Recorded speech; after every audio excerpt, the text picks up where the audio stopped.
Hello, everybody, and welcome back. This video will be about social media and its effects on your mental health. So, I know at some point we have all fell in love or in out of love with social media.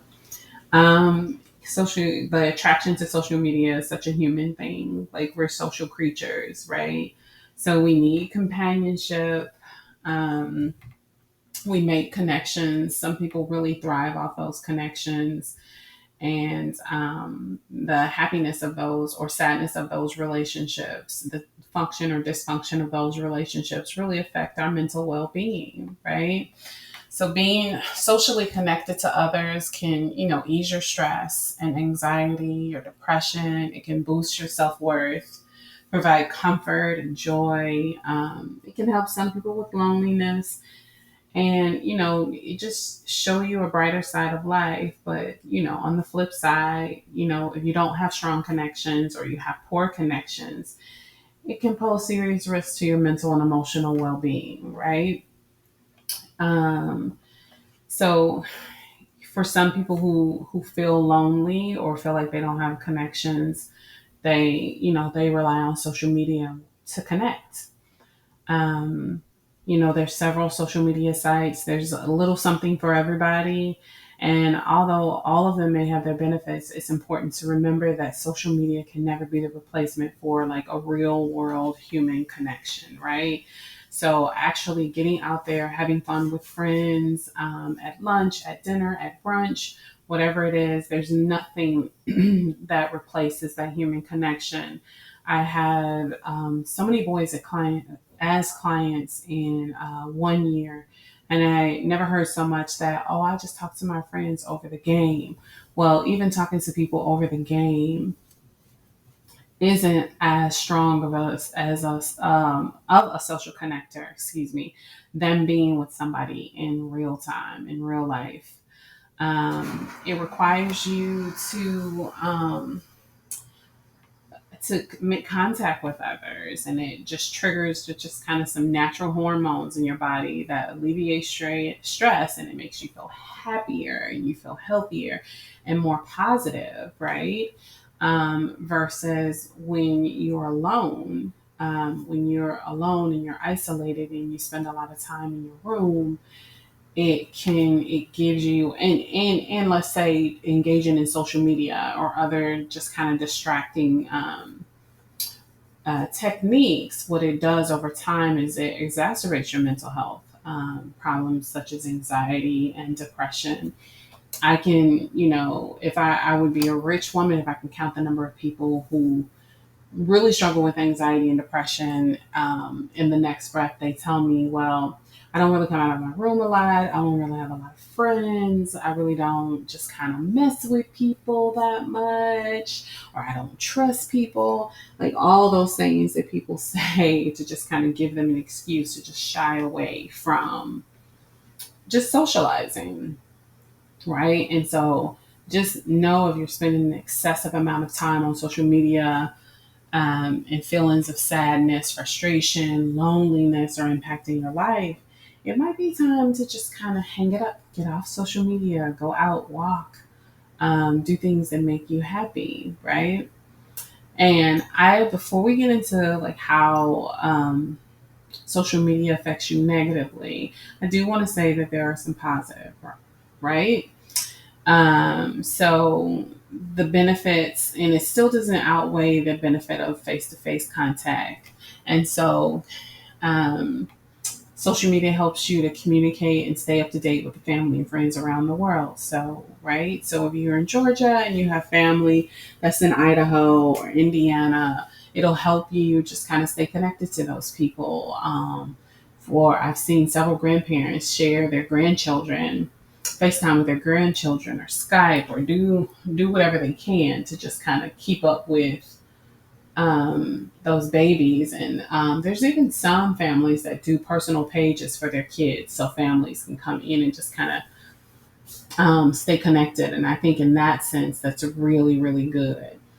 So finding new friends and communities, network with other people who share similar interests or ambitions. I often suggest to clients that if you have a unique problem, finding a group on Facebook or other social sites, because there is a group and a connect for just about everything. But, depending on your age, you want to be careful because there are predatory sites, right? Join or promote worthwhile causes, raise awareness on important issues. Like that's a really good plus when it comes to social media. Like if there is an organization that you're really into and they don't have a branch in your area, then you can join the online site to figure out how you can volunteer to promote and to keep yourself connected. There are a lot of people during COVID that sought emotional support during those times, so they joined groups on social media, whether it was people who were in isolation.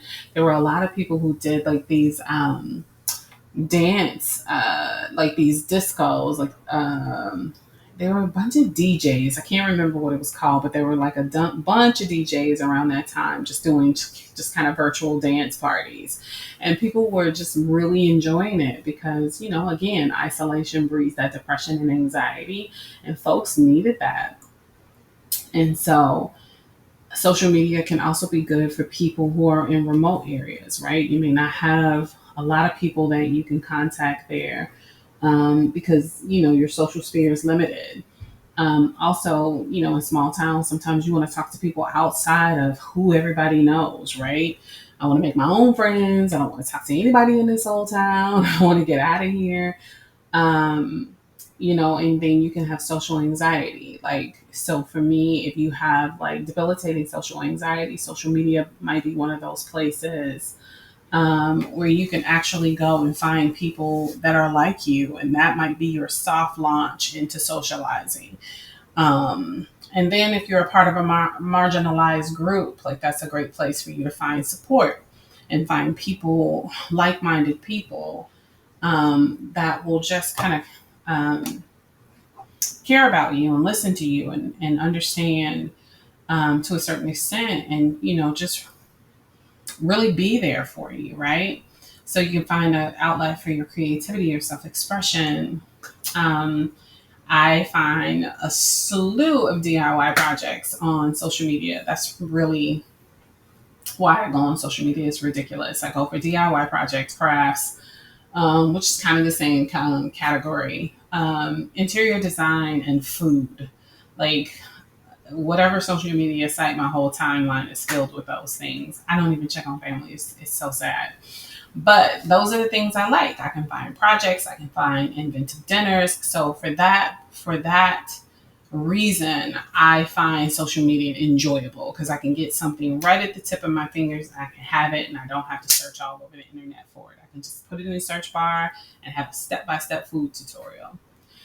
And you can discover, like, I guess sort of what I was saying, you can just discover sources of just really good information and things that you can learn. um, I've learned a lot of DIY projects, a lot of building, different crafts. And so for those reasons, social media can be very, very helpful. um, just really opening you up to things. But the trick is, and we'll talk about this later, is putting social media in perspective, and understanding that it's a tool to be used and not a tool to just kind of um, model your life after, right? And it's especially not good to do the comparison, but we'll talk about that in towards the end. So, negative aspects of social media. Um, it's social media is new, so there's not a lot of research about the long-term consequences of social media, like good or bad, right? So let's be fair. I don't want to just make it seem as though I'm bashing social media. Okay, so even though there's no definitive research that says, again, good or bad, the long-term consequences, there are multiple studies that have found a strong link between heavy social media use and the increased risk of depression, anxiety, loneliness, self-harm, and even suicidal thoughts. Um, Social media may promote negative experience such as feeling inadequate about your life and your appearances. I can't tell you the number of clients I've had come in that struggle with just comparing themselves to other people, right? This girl is prettier than me, or these people are living this kind of life, and I feel bad about the life that I'm living, right?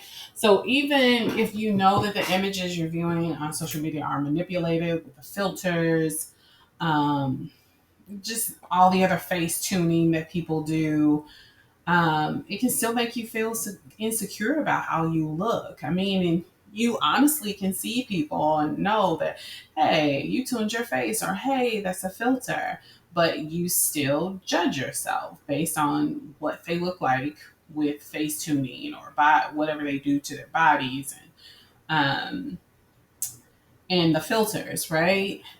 And so and we're all aware too, the other thing is when people share the highlights of their lives, you see all the good things, like there's several couples here lately they're showing on social media that live these like lives where they shared everything on YouTube, and they brought you into their house and you saw you're raising your families. Like a lot of these couples are coming out, and you're now seeing now, and I want to make note of this too. Like they really show the low points in their relationships, the issues in their relationships, and talked about how they resolve those issues or get through them. But what you're seeing now is that it's coming out in these really strong social media couples have like these glaring issues in their relationships, like these couples that some of these kids would revere, and you saw the hashtag couple goals. Well, they're not couple goals anymore because some of the stuff they're doing is like beyond ridiculous, right?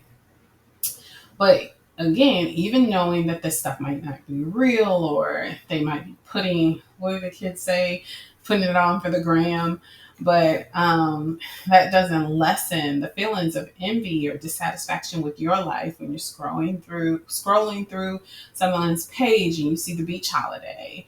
I took a trip to Jamaica. It's the worst trip ever.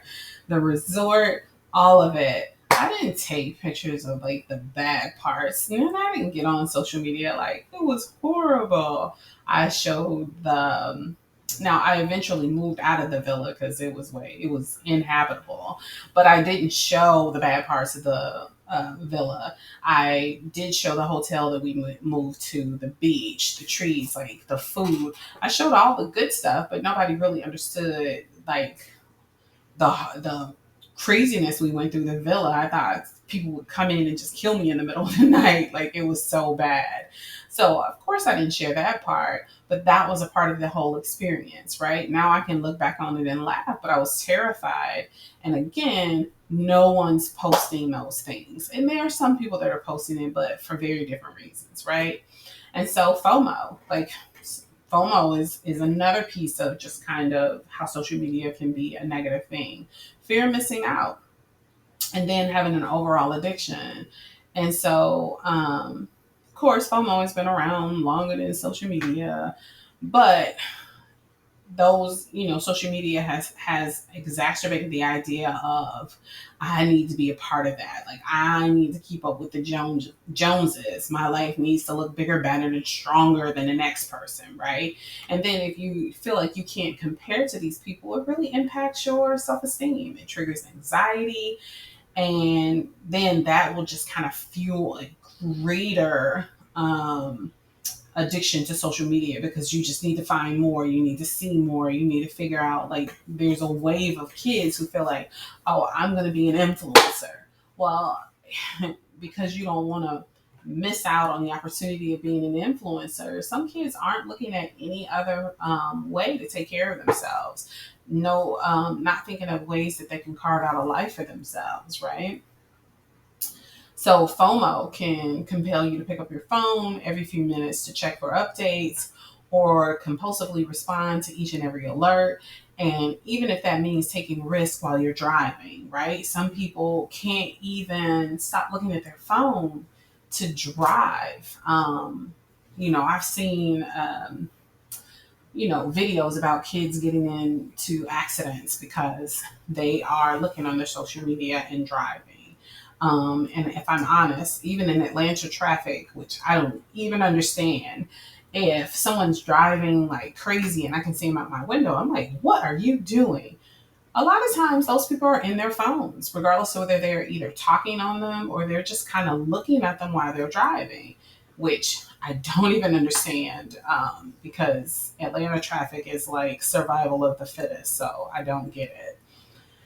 Um, so isolation. So Pennsylvania, the University, excuse me, of Pennsylvania found that a high usage of Facebook, Snapchat, and Instagram increases rather than decreases the feelings of loneliness.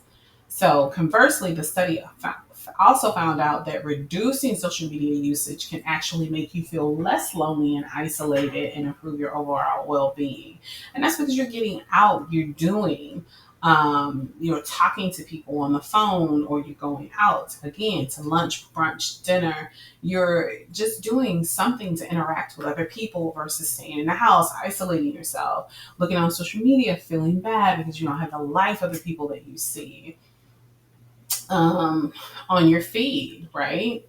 And then, I don't want to neglect the negative things. Like when we think about the state of the world now, and this is not to bring up anything political or religious, but there's so many negative things that are happening now that if we didn't look at the news, we didn't see it. Now it's at our fingertips. We can just kind of pop on social media and see all these horrible things. When you have the riots, when you have shootings, all of that, school shootings, police involved shootings, you can go right on the internet and see all of these terrible things. And I think sometimes we don't understand that you can have trauma through second party. So you not being involved, but just taking in all of that information, you can start to feel traumatized by that. And so you have to be very, very careful with the things that you look at and you engage in. So depression and anxieties, right? So we need face-to-face contact. That artificial is what I'll call it. That artificial connection is not the same. And so you think of it just like natural sunlight and manufactured sunlight. It's not going to give you the same thing natural sun will, right? And so social media is the same way. It's not going to have the same effect of you actually going to talk to someone face to face, laughing with them. So if you think about it in that way, when you go over your friend's house, so I'm going to use teenage girls because I was a teenage girl. Like oh gosh, I'm going to age myself, but I remember Cindy Lauper,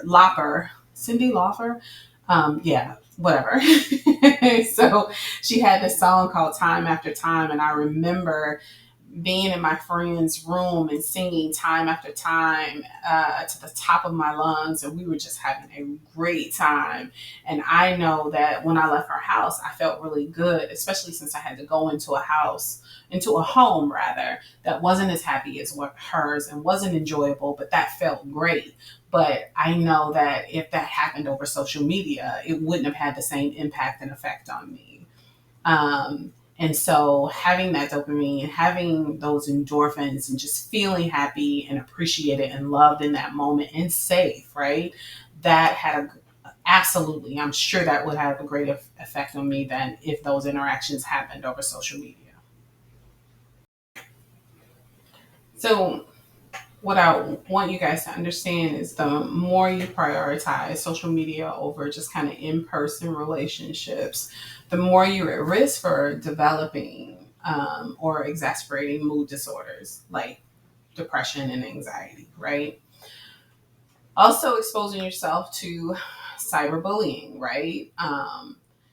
Some of the things that you see on social media, there's this thing where people just argue with people back and forth. Like, I don't want to argue with people I know. I definitely don't want to argue with people on the internet. And I don't say that in judgment. I just say that in regards to the whole idea of it seems rather exhausting. But I understand the culture. The culture is that's what you do. Some people really appreciate trolling. They like it. It's entertainment for them. But also understand that affects you. I often tell my daughter, like, she was one of those people who argued on Twitter. Like, a good Twitter fight was amazing to her because, like, she would come and share them with me, and I would just kind of look at her with my eyes glassed over, like, I don't understand this, but if this brings you joy for the moment, then go ahead. But eventually, what I learned over time is that she became the type of person that would really debate you and wouldn't let it go until like she proved her point or it was right or it was a really unhealthy way to communicate and finally I had to tell her, like, I don't know, I think you should back off Twitter because it's affecting the way that you communicate. It's affecting the way that you listen and understand things, right? And although it was difficult for her, she learned to pull back. And so just with the way that the internet, with the bullying, it puts rumors out, it's put lies out. People are really feeling hurt, and some people even have even just kind of committed suicide because of the things that they've seen on social media, right? And it's gotten to the point where people, it's no holds bars. People are saying any and everything to each other because of that anonymity. You can't find me, you can't do anything to me, you can't hurt me. So I'm gonna say some really nasty things to you. Um, absorption, right? That's sharing selfies and all of your innermost thoughts on social media.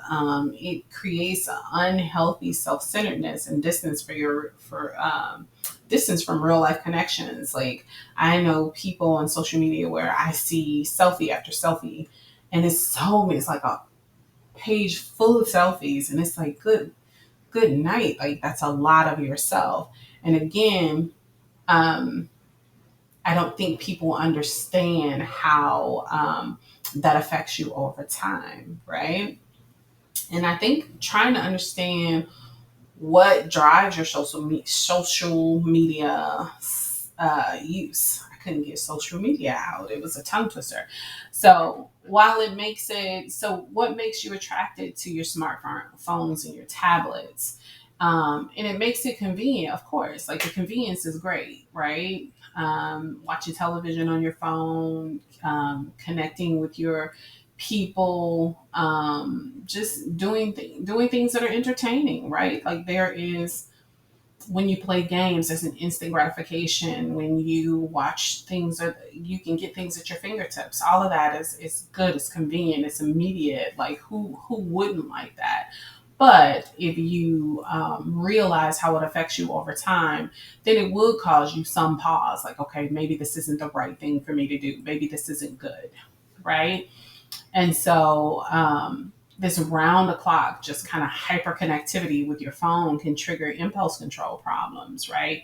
Constant alerts, the notifications, affecting your concentration and focus, disturbing your sleep, and making you just kind of um, feeling like you're attached to your phone, like a slave to your phone.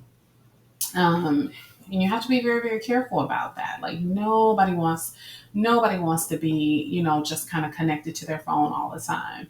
It also has this effect too, where other people feel like, especially if they quote unquote always see you on your phone, then if you don't answer, if you don't return a text, there's immediately they're upset because it's like, you're always on your phone. So you ignored me. Um, you see the drama of being unfollowed and following, just all these things. Now a relationship is over when people are unfollowing one another, which I don't know. I find it all hilarious, but I'm older, so I get it though. I get it's a part of the culture. And then, we just have to understand that social media platforms are designed to just kind of get our attention, to keep us online and have us repeatedly checking the updates for your screen. I'm really into human behavior, and so I'm always watching something that's related to human behavior. And I've had to curtail my interest in an internet couple. I don't even want to say who it is because it's super embarrassing, but I love watching them because I feel like everybody has a mental health disorder. It's like the more I'm watching, I'm like, ooh, that looks like some bipolar behavior. But I mean, and it's not that I'm looking at an enjoyment, like laughing at them, but it's very compelling because it's like, oh my goodness, can somebody do an intervention? Can someone help them? If I was their provider, then I would help them process that. Um, so it's just interesting watching them. Um, but then, on the other side of that, just being compelled with others. Also, if you, so when you're posting something, sometimes when people post things, they look at it over and over again. I remember being in session with a client, and she's very, very upset that she posted something and no one liked it, and no one said anything to her about it. No one paid attention. Um, and initially that I didn't get it, but like once we talked over time, like I understood. Like social media addiction is an addiction like anything else. It can trigger the release of dopamine, and you get a reward, a chemical reward, when you see that someone is liking your post, they're sharing your post, and they have a favorable reaction. Like every time you go on there and you see a laughing emoji, or that's so funny, that was so witty, it's just like a slot machine, or eating chocolate, or just whatever you can do to get that dopamine hit, right? It's really just unhealthy to just kind of continue that, right? Continue the use of it to the point where you just don't understand that those likes aren't important, right? The likes that are important are those in-person things, those that in-person socialization. So, and many people use social media as a security blanket. So, whenever they're in a social situation and they feel anxious or awkward or lonely, they get on their phones. When I go out at night, and sometimes you see families at the table, like when you're out to dinner, everybody's on their phone. And although it's not something I would enjoy doing, but everybody's on their phone, nobody's really talking to each other. And it just doesn't seem like anybody's interacting. And so it's kind of sad, right? And so just understand sometimes your use of social media can be masking underlying problems, right? Such as stress, which I often tell clients all the time. If you're on social media, if you're playing games, especially if you have like deadlines, things due, or you're just overwhelmed, social media is a distraction. It's not going to help you feel better, but it's going to distract from those emotions that you should be communicating or processing, doing something about it, right? It can be masking social use. The heavy use of social media can be masking depression or boredom. So if you spend more time on social media when you're feeling down, lonely, or bored, you might be using it in a way to distract yourself from those unpleasant feelings, or just kind of to self-soothe. And you have to find a different way, because again, that's a distraction, and it's not going to help you feel better, right? And so I want to make sure that you understand how important it is to just do something different. Okay, so let's talk about ways that you can modify your social media use to improve your mental health, right? So there's several studies showing, I mean, just discussing and, showing you how you can just change your social media use, right? So, so it's, of course, one of the ways that they tell you to just kind of reduce your stress is move away from social media, right? So while 30 minutes a day might not be a realistic target for a lot of us, let alone, for social media detox, you can still benefit from reducing the amount of time you spend on social media, right? Um, And for a good portion of people, that's the time, lessening the time that you spend on your smartphones. Because, although people may not use their tablets all the time and other just things to access your social media, the smartphone seems to be the greatest way that most people use it, right? So you can use an app to track how much time you spend on social media each day. That app that automatically comes up for some iPhones. I think maybe all of them, depending on the one you have. Like it almost it just shows up, and so you can also set goals to reduce the time, right? So weekly, you can just kind of set a goal for using it a percentage less, right? So turn off your phone at certain times of the day, like especially like if you're driving or at the gym, if you're at dinner with friends or just playing with your kids, turn it off. Don't bring your phone or tablet to bed. Keep it out of the bed. I'll be honest, that's a bad habit of mine too, because I use mine as an alarm to wake up in the morning. And I think, like, after doing the research for this video, what I'm going to do is just kind of, not bring it to bed. There was also a article that I read that was basically saying that that bright light in your face in the middle of the night basically signals you to your brain that, hey, we're awake. There's light, so we're not tired. Disable your social media notifications. So turn off the notifications, turn off the buzzing. I'm actually one of those people. I don't have a lot of notifications on my phone. And if I do just kind of forget that I have like some notifications, I spend a lot of time in do not disturb. Limit the amount of time you check your phone. I know sometimes when I have a deadline and I am really under the gun, I will leave my phone in my bedroom and just kind of work in my office. And that's a way to just kind of limit checking my phone or being distracted, because sometimes looking at a food video or trying to check out a craft are just ways that I can just kind of de-stress, but it's also ways that I can distract, and I don't want to do that. And so if you're bold, try removing social media apps from your phone, right? You can get them on your desktop and look at them that way. And it's probably, or your tablet, and it's probably not the ideal. But again, if you're using it to just kind of change your mind, um, not change your mind, but limit your social media usage, sometimes you have to take extreme measures. And remember that, like, sometimes you're accessing social media out of habit, right? Or mindlessly to kill moments of downtime. But focusing on your motivation for logging off, you can reduce that time you spend, right? You can improve your experience in other places in your life. And it's legitimate. Like, once you get off social media and you start spending that time, like, I realized that I wasn't reading as much as I used to when I was younger, but then I thought about it, well, duh, I'm spending more time on social media, so I stopped. So I had to stop and change my focus, right? So, to just, when you're changing your focus and before you hop on social media, pause for a moment and just ask yourself, like, why am I getting on here? Like, am I bored?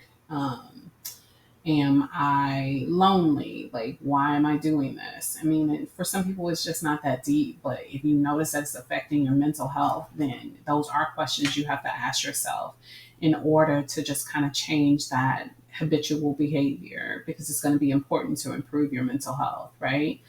Are you using social media as a substitute for real life? And if you are, is there a healthier substitute for your use of social media? If you're lonely, go out with friends. I said that a few times in the previous, in the beginning, excuse me, of the video. Like, go out, have that human connection. Um, it'll be healthier and more effective than just kind of those online relationships. Are you active or a passive user on social media? Like, passively scrolling through. Some people will scroll through and don't even know what they're looking at. They're just kind of scrolling for the sake of scrolling, right? And being active and more engaged might help you feel a little bit more connected to people. But again, that doesn't take away from that human interaction.